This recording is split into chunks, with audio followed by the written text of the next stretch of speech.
Hello everyone, welcome back to my YouTube channel. आज जो मैं वीडियो लेके आया हूँ पेपर डिस्कस करने के लिए, वो है हमारा आईएससी बोर्ड का क्लास 12 का स्पेसिमेन पेपर। मैं कुछ जो सेक्शन ए था वो मैं बहुत पहले डिस्कस कर चुका हूँ, जिसका लिंक इस वीडियो के डिस्क्रिप्शन में आपको मिल जाएगा। काफ़ी रिक्वेस्ट आई थी कि सेक्शन बी भी लेके आइए, तो काफ़ी टाइम नहीं मिल पाया मुझे, तो आज मुझे टाइम मिल रहा है तो मैं उसको डिस्कस कर रहा हूँ। तो जितने भी मेरे क्लास 12 के आईएससी बोर्ड के स्टूडेंट्स हैं, तो फर्स्ट ऑफ ऑल सॉरी कि मैं काफ़ी लेट लेके आ रहा हूँ, तो लेकिन फिर भी मैंने कोशिश कर रहा हूँ इसको आपको एक्सप्लेन करने की। जैसे कि आपको पता ही है कि इसमें सेक्शन ए, सेक्शन बी और सेक्शन सी आएंगे इसमें। तो section A which I have already discuss, section B में देखते हैं कौन कौन से क्वेश्चन हैं इसमें। ओके, सो फर्स्ट यहाँ पे सेक्शन बी जो कि आपका है, इट इज़ ऑफ 25 मार्क्स। आपको दिख रहा होगा स्क्रीन पे, सेक्शन बी है वो हमारा 25 मार्क्स का है। ठीक है, जो क्वेश्चन, पहला क्वेश्चन जो यहाँ पे आ रहा है, that is identify the training method shown below, right any 4 advantages of this method. ये आपके सामने एक जो इमेज दिख रही है, जो एक सर्कल बना है यहाँ पे, आप अगर आपको मेरे कर्सर दिख रहा होगा तो यहाँ पे आप देख सकते हो। इसमें देखो, यहाँ पे पुशअप्स कर रहे हैं, बेंच स्टेप अप कर रहे हैं, सिटअप्स कर रहे हैं, स्क्वाट थ्रस्ट कर रहे हैं। तो बेसिकली एक सर्कल आपको दिख रहा होगा। ठीक है, तो ये जो एक ट्रेनिंग मेथड है, इसको हम लोग बोलते हैं सर्किट ट्रेनिंग मेथड। क्या बोलते हैं हम लोग इसको? Circuit training method. तो इसके बारे में आपको लिखना है, सर्किट ट्रेनिंग मेथड के बारे में लिखना है आपको। अब ये ध्यान देने वाली बात यह है कि इट इज़ ऑफ 5 मार्क्स, ये 5 मार्क्स का है। ठीक है, पहले हमने आइडेंटिफाई कर लिया कि सर्किट ट्रेनिंग मेथड है ये। फिर इसमें लिखा है राइट एनी 4 एडवांटेजेस। ये 5 मार्क्स का है, मैं पूरा 5 मार्क्स का क्या क्या लिखना है ये आपको स्क्रीन पे तो दिखा नहीं सकता हूँ, बट आपको थोड़ा बता सकता हूँ ये चीज़। तो आपको कैसे उसको एलेबोरेट करके थोड़ा उसको बड़ा करके लिखना है according to the requirement of the question. उसमें कितने मार्क्स का पूछा है आप उसको लिख सकते हैं। ठीक है, राइट एनी 4 एडवांटेजेस। तो आपको एडवांटेजेस लिखनी है सर्किट ट्रेनिंग मेथड की। तो एडवांटेजेस जैसे मैंने आपको, ये राइट साइड आपको दिख रहा होगा, done indoor as well as outdoor. जो पहली एडवांटेज है जो सर्किट ट्रेनिंग मेथड की है, it can be done indoor also and outdoor also. आप इंडोर भी कर सकते हो, आप आउटडोर भी, ग्राउंड में भी कर सकते हो, आपके पास बड़ा सा हॉल है, कोई इंडोर कोर्ट है, आप उसको वहां पे भी कर सकते हो। ठीक है, तो ये इसकी एडवांटेज है। Second is done with equipment and without equipment. सबसे बड़ी जो एक प्लस एडवांटेज है सर्किट ट्रेनिंग मेथड की, that is it can be done with the help of equipment also and without equipment. आप बिना इक्विपमेंट के भी इसको कर सकते हैं, अगर आपके पास इक्विपमेंट है तो भी आप इसको कर सकते हैं, तो कोई प्रॉब्लम नहीं है। तो इक्विपमेंट वाले हैं वो भी कर सकते हैं, नॉन इक्विपमेंट वाले वो भी कर सकते हैं। It is a advantage. Not require long duration. और सर्किट ट्रेनिंग मेथड करने के लिए आपको ज़्यादा लंबा टाइम नहीं चाहिए कि 25 मिनट्स, 30 मिनट्स, 1 आवर, 2 आवर, इतना टाइम ज़्यादा नहीं। अगर आप एक एक्सरसाइज को 2.5 या 3 मिनट्स तक भी करोगे तो वो भी बहुत एनफ होती हैं। वो डिपेंड करता है कि आपके पास स्टेशन कितने हैं। तो ज़्यादा ड्यूरेशन आपको इसमें चाहिए नहीं कि आपको टाइम ड्यूरेशन बहुत ज़्यादा चाहिए, 2 आवर्स आपको लग जाएंगे करने में। मोर एथलीट कैन पार्टिसिपेट। इसमें ज़्यादा एथलीट पार्टिसिपेट करते हैं। सपोज मान लो मैंने 4 ग्रुप्स बना रखे हैं, या फिर आप 4 स्टेशन समझ सकते हो। ठीक है, जैसे नॉर्थ, साउथ, ईस्ट और वेस्ट, ये 4 स्टेशन है मेरे पास। तो मैंने 4 रख, नॉर्थ में 4 रख दिए, इसमें 4 रख दिए, तो टोटल में जो 16 एथलीट्स को कवर कर रहा हूँ। ऐसे ही अगर आपके पास नंबर ऑफ एथलीट बहुत ज़्यादा है तो आप उनको भी उसमें कर सकते हो, उनका ग्रुप बढ़ा दो, आप इंक्रीज कर दो, आप 5 का ग्रुप कर दो, 7 का ग्रुप कर दो, और स्टेशन ज़्यादा कर सकते हो। तो आप कहने का मतलब है कि लार्ज नंबर ऑफ स्टूडेंट्स को या लार्ज नंबर ऑफ एथलीट को you can manage easily with the help of circuit training method. तो ये आपका फर्स्ट क्वेश्चन था इसमें सेक्शन बी में, which is of 25 marks, and this question is of 5 marks. Okay, next जो question number 3 आ रहा है, that is right a short note on the following. ये भी 5 मार्क्स का है, 2.5 का आप ए समझ लो, 2.5 का आप बी समझ लो। First one is narcotic analgesic, जिसको हम लोग बोलते हैं नार्कोटिक एनालिसिक। ये बेसिकली होता क्या है, ये एक टाइप का ड्रग होता है। पूरा 5 मार्क्स का मैं आपको यहाँ बता तो नहीं सकता हूँ, बट इन शॉर्ट में बताता हूँ ये क्या है। It is a type of drug. ये ड्रग होता है which give relief from pain, जो कि जो पेन हो रहा होता है किसी भी एथलीट को, उससे थोड़ा ये रिलीफ प्रोवाइड करता है। तो आपको पता होगा नार्कोटिक ये एक नेगेटिव टर्म है, नेगेटिव इन द सेंस कि जिसको बैन, जो भी एथलीट इसका यूज कर रहा है, ठीक है, दे कैन बी बैन, उनको हम बैन कर सकता है। जो वाडा है, वर्ल्ड एंटी डोपिंग एजेंसी है, नाडा है, नेशनल एंटी डोपिंग एजेंसी, अगर कोई भी एथलीट इसका यूज करता है तो उनको बैन कर देते हैं। तो ये बैन कब करेंगे? जब उनका टेस्ट होता है, जब उसमें टेस्ट में निकलेगा हाँ इन्होंने इस सब्सटेंस का यूज किया है, तो उसको हम लोग बैन कर देते हैं। तो ये आपको ये वर्ड पूछा कि नार्कोटिक एनालिसिस की है क्या बेसिकली। तो basically it is a type of drug which give relief from pain. Pain से रिलीफ होने के लिए एथलीट इसका इंटेक करते हैं, ताकि वो अपनी परफॉर्मेंस कंटिन्यू रखें, ताकि पेन उनको ना हो, वो लोग पार्टिसिपेट कर सकें। ठीक है, okay, next is warming up exercises. Basically warming up exercise कौन कौन सी होती हैं? स्लो जॉगिंग होती है, स्लो रनिंग होती है, ठीक है, आप जंपिंग ऑन द स्पॉट कर रहे हो, स्कीपिंग कर रहे हो, ये सब क्या है? हमारी वार्मिंग अप एक्सरसाइज है। अब क्वेश्चन ये आता है कि वार्मिंग अप होता क्या है?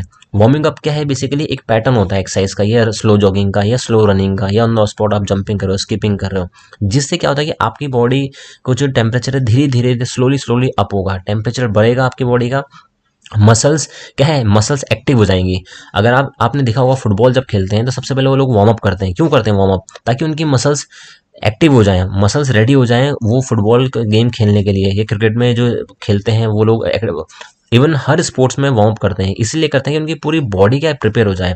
उसका जो भी आपको हार्ड इंटेंसिटी एक्सरसाइज करने हैं तो मसल्स आपको हेल्प करेंगे करने के लिए, मसल में क्रैम्प नहीं आएगा, ठीक है, मसल में ओवर स्ट्रेच नहीं होगी। क्यों? क्योंकि आपने ऑलरेडी वार्म अप कर लिया। आप बिना वार्म अप के खेलने लग जाओ, आपको मसल में स्ट्रेच होने लग जाएगा, पेन होने लग जाएगा। तो ये है हमारी वार्मिंग अप एक्सरसाइजेस। ओके, अब ये जो क्वेश्चन है आपका ये और में है, इसके साथ और में क्या है, जो ऑप्शन ए और बी में, right any two merits of league tournament. जो लीग टूर्नामेंट होता है ये ऑप्शन में है, ठीक है, ये क्या है, ऑप्शन में है। So write any two merits of league tournament. जो लीग टूर्नामेंट होता है उसके आपको 2 एडवांटेजेस लिखनी है, ठीक है। सबसे पहले आपको पता होना चाहिए लीग टूर्नामेंट हो क्या है। लीग टूर्नामेंट वो टूर्नामेंट जिसमें हर टीम अपनी दूसरी टीम, उनके ग्रुप में जो दूसरी टीम होती है उनके साथ मैच खेलती है। सपोज मान लो एक ग्रुप में 4 टीम्स हैं, तो 1-2 के साथ भी मैच खेलेगी, 1-3 के साथ भी मैच खेलेगी और 1-4 के साथ भी मैच खेलेगी। जैसे कि आपने आईपीएल देखते होंगे, आईपीएल में देखा होगा आपने कि हमारे पास पूरे 10 टीम्स होती हैं। तो चेन्नई आरसीबी के साथ भी खेल रही है, मुंबई के साथ भी खेल रही है, ठीक है, दिल्ली के साथ भी खेल रही है। तो अपने ग्रुप में जितनी भी टीम है सब क्या खेल, उसी को हम लीग टूर्नामेंट बोलते हैं। अब इसके एडवांटेजेस क्या है? Deserving team gets victory. सबसे बड़ी एडवांटेज क्या है कि जो डिजर्विंग टीम है वो क्या है, वो जीत जाती है। सपोज मान लो नॉकआउट टूर्नामेंट, नॉकआउट मतलब क्या होता है, जो एक मैच जीता वो आगे बढ़ेगा, जो मैच हार गया वो बाहर हो जाएगा। किसी उनका बैड लक है या कुछ वेदर की वजह से वो टीम बाहर हो जाती है, तो ये एक डिसएडवांटेज होता है नॉकआउट में। लेकिन ये जैसे ही आप लीग टूर्नामेंट में आओगे तो आपको वहाँ चांसेस ज़्यादा मिलेंगे, एक मैच में 2 मैच मिलेंगे, 3 4 you can have 5 matches also. तो जितने ज़्यादा मैचेस खेलोगे तो जो डिजर्विंग टीम है, ठीक है, तो वो ज़्यादा मैच जीतती रहेगी, तो डिजर्विंग टीम वहाँ रहेगी, कोई बेकार टीम नहीं रहेगी। तो एक एडवांटेजेस ये हैं आपके। Then team gets full opportunity to show performance, ठीक है। लीग टूर्नामेंट में आपको पता है मेरे 3 मैचेस हैं, ठीक है। नॉकआउट में क्या होता है कि आपको एक ही मैच खेलना है, जीते तो ठीक है, नहीं तो बाहर हो जाओ। लेकिन लीग टूर्नामेंट में आपको पता है कि मेरे पास भी 3 मैचेस हैं, एक मैच में आपने अच्छा नहीं किया, आप ये हाँ मैं सेकंड और थर्ड में अपनी परफॉर्मेंस दूंगा, या मैं फोर्थ और फिफ्थ में परफॉर्मेंस दूंगा।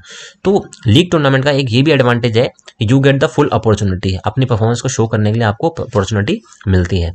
Okay okay, next is list any 3 measures to prevent air pollution. Air pollution से कैसे आप बचोगे, या कैसे आपको कौन सा स्टेप्स आपको लें जिससे एयर पॉल्यूशन ना हो। तो ये बहुत कॉमन सा क्वेश्चन है, बहुत जनरल क्वेश्चन है, स्कूल टाइम से आप देखते आ रहे हो कि जैसे कि पब्लिक ट्रांसपोर्ट, ये थोड़े मैंने लिखे हैं, पब्लिक ट्रांसपोर्ट यूज़ करना है, जो इंडस्ट्री से जो ये स्मोक वगैरह निकल रहा है, जो एमिशंस वगैरह हो रहे हैं, इनको हमें कंट्रोल करना पड़ेगा। जितना हो सकते हैं ग्रीनरी बढ़ाए, ग्रीन स्पेसेस हमें बढ़ानी पड़ेगी, और जो डीजल पेट्रोल की व्हीकल्स हैं इनका भी हमें थोड़ा बंद करना पड़ेगा, और इलेक्ट्रिक व्हीकल्स हमें यूज़ करनी पड़ेगी, जो कि मॉडर्न प्रिवेंशन है आने वाला टाइम का। आपको देखते हैं ईवी हमारे व्हीकल्स आ रहे हैं, ठीक है। तो मैं ये नहीं बोलूँगा कि जो पोल्यूशन है ये एक परमानेंट सोल्यूशन है, ठीक है, लेकिन धीरे धीरे हम स्टेप लेंगे तभी हम लोग एयर पोल्यूशन से बच सकते हैं, ठीक है। ये तो एक नॉर्मल क्वेश्चन है, आप खुद भी लिख सकते हैं। देन नेक्स्ट 4th क्वेश्चन है, ये भी 5 मार्क्स का है। Draw a knockout fixture of consisting of 11 teams. 11 teams है, नॉकआउट फिक्चर बनाना है, ठीक है। सो इसको कैसे करोगे आप, ये तो मैंने अभी इसमें किया नहीं है, लेकिन मेरे आप कुछ पुरानी वीडियोस देखोगे, उसका भी मैं लिंक अपने डिस्क्रिप्शन में करूँगा, वहाँ मैंने 11 टीम्स का फिक्चर बनाया था, आप उसको वहाँ देख सकते हो। तो लिंक इसका जरूर मिल जाएगा आप इस वीडियो के डिस्क्रिप्शन में, ठीक है। आई होप सो मैं आपको पूरी हेल्प कर रहा हूँ। जितने भी मेरे ISC बोर्ड के स्टूडेंट्स हैं क्लास 12 के, काफ़ी रिक्वेस्ट आई थी आपके ओके कि कुछ 1-2 मैंने कमेंट्स देखे हैं कि बहुत रिक्वेस्ट कर रहे थे, तो मैं अब लेके आया हूँ। Okay, next question is name the Swedish training method. बहुत इजी क्वेश्चन है। स्वीडिश ट्रेनिंग मेथड, स्वीडिश किसको बोलते हैं, फार्टलेग ट्रेनिंग मेथड। थोड़ा मेरा एक ऑब्जेक्शन इस क्वेश्चन में ये है कि ये जो क्वेश्चन इन्होंने पूछा है जी, स्पीड, ये मेरे अकॉर्डिंग ये जो स्वीडिश मेथड है स्पीड में नहीं आता, ये बेसिकली एंडोरेंस के लिए। तो आई होप सो ये बिल्कुल थोड़ा इन्होंने मिसप्रिंट हो रखा है, या मिसप्रिंट ही होगा, ठीक है। ये एक थोड़ा ब्लंडर हो गया यहाँ पे। तो जो स्वीडिश ट्रेनिंग मेथड है वो एंडोरेंस के अंदर में आता है, जिसको हम लोग बोलते हैं फार्टलेग ट्रेनिंग मेथड, ठीक है। और स्पीड प्ले हम इसको भी बोलते हैं। तो it is for endurance not for speed. So write any 4 advantages. आपको इस मेथड के 4 एडवांटेजेस लिखने हैं। फ्लेक्सिबल इन नेचर, बहुत ईजी है ये। जो फार्टलेग ट्रेनिंग में फ्लेक्सिबल इन नेचर होता है, आपको कहाँ स्पीड कम करनी है, कहाँ ज़्यादा करनी है, वहाँ आप इजीली कर सकते हो। बेसिकली सबसे पहले आप ये समझ लो कि फार्टलेग ट्रेनिंग मेथड होता क्या है। फार्टलेग ट्रेनिंग मतलब ये होता है कि आपको रनिंग करनी है, ठीक है। सरफेस अलग अलग होगा, अभी आप सीमेंटेड रोड में कर रहे हो, अभी आप थोड़ा मडी वाले ग्राउंड में कर रहे हो, थोड़ा आप छोटे छोटे पत्थर है वहाँ पे उस ग्राउंड में कर रहे हो, अभी आप रिवर में कर रहे हो, अभी आप माउंटेन में कर रहे हो। तो बेसिकली ये सरफेस चेंज हो रहा है। जब सरफेस चेंज होगा तो आपकी पेस भी चेंज होगी, जब आपकी जो स्पीड है वो भी क्या होगी, स्लो होगी, कम होगी, ज़्यादा होगी। तो basically it is flexible in nature. More athletes can take part in it. Endurance की बात कर रहे हैं, ये तो स्पीड तो है नहीं कि आपको कैमरा भी चाहिए, टाइम रिकॉर्डर भी चाहिए, देखना है कि कौन फर्स्ट आता है, ये नहीं। तो एंडोरेंस वाले में क्या था कि आप जितने एथलीट्स हैं उनको पार्टिसिपेट कर सकते हो। अगर 50 का ग्रुप है, 30 का ग्रुप है, उनको करने रनिंग करने दो, ठीक है। जितने ज़्यादा एथलीट पार्टिसिपेट कर सकते हो उतना बेटर है। नो इक्विपमेंट इन रिक्वायर्ड। रनिंग करने के लिए आपको एक शूज़ चाहिए, प्रॉपर शूज़ चाहिए, ठीक है।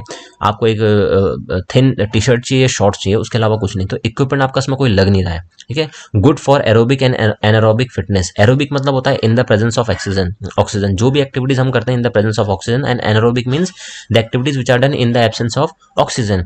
तो एरोबिक मतलब ऑक्सीजन, मतलब आप लॉन्ग डिस्टेंस रनिंग कर रहे हो, आपको एरोबिक फिटनेस चाहिए वहाँ पे, मतलब आपको ऑक्सीजन ज़्यादा चाहिए, आपकी फिटनेस वैसी होनी चाहिए एंड्योरेंस के लिए। एनारोबिक मतलब जहाँ पे ऑक्सीजन नहीं है, जहाँ पे आप फास्ट रनिंग कर रहे हो, वहाँ पे आप ऑक्सीजन बाहर से नहीं ले रहे हो, अपनी बॉडी से ही ले रहे हो। So these are the advantages of fartlek running method. Okay, next question is what is the rapid spread of infectious disease to a large number of people in a short period of time is called। Come time में जो बीमारी बहुत जल्दी फैल रही है उसको हम लोग क्या बोलते हैं, उसको बोलते हैं हम लोग एपिडेमिक, ठीक है। आपके बुक में भी होगा ये। Give any 4 example of the same. Typhoid, measles, dengue, cholera, chikungunya, बहुत सारी ऐसी डिजीज हैं जो ऐसे फैल रही हैं। ये तो मैंने खाली 5 ही लिखे हैं यहाँ पे, सॉरी 5 लिखे हैं, और आपको 4 ही पूछा तो कोई भी आप लिख सकते हो। Okay, next question is a football player suffered an injury during the game. एक फुटबॉल प्लेयर है and he suffered from a injury, उसको गेम खेलते हुए उसको इंजरी हो गई है। As a result the player fibula. Fibula आपकी जो बोन होती है, ठीक है, जो आपकी नी जॉइंट से लेके एंकल जॉइंट तक होता है, टीबिया एंड फिबुला 2 होती हैं, जिसमें हम लोग शिन बोन भी बोलते हैं। अगर फुटबॉल जितने खेलते होंगे आप लोग, तो वहाँ पे आप शिन बोन को बचाने के लिए पैड भी पहनते हो, गार्ड जिसको हम लोग बोलते हैं स्टॉकिंग्स के अंदर, ठीक है। तो फिबुला एक बोन होती है।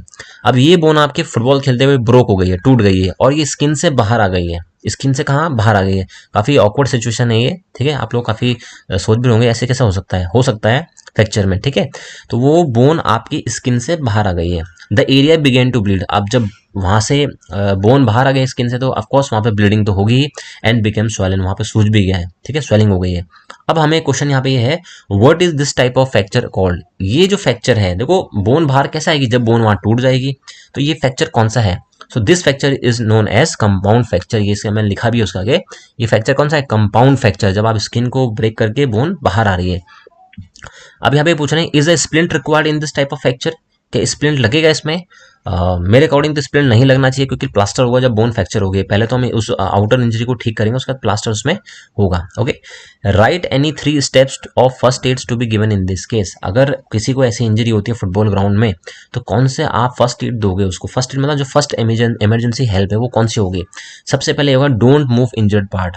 उस पार्ट को, ऐसा नहीं कि आप लेग को मूव करते ही जा रहे हो। आपने फुटबॉल में देखा होगा, अगर कभी भी इंजरी होती है तो हमेशा स्ट्रेचर सबसे पहले फुटबॉल में लेके आता है, उस एरिया को बिल्कुल वो लोग पैक कर देते हैं, ताकि उसमें मूवमेंट ना हो, इंजरी और ज़्यादा सीरियस ना हो। तो first thing that do not move the injured part, that is the first priority of the first adder. जो फर्स्ट एड दे रहे हैं उनकी पहली प्रायोरिटी है। Don't use antiseptic in this fracture. देखो एंटीसेप्टिक इसमें यूज नहीं करना है। क्यों नहीं करना है? क्योंकि वहां से ब्लड बहुत आ रहा है, ठीक है, स्किन से बोन बाहर आ चुकी है, ब्लड आ रहा है, ठीक है, क्रिटिकल कंडीशन है।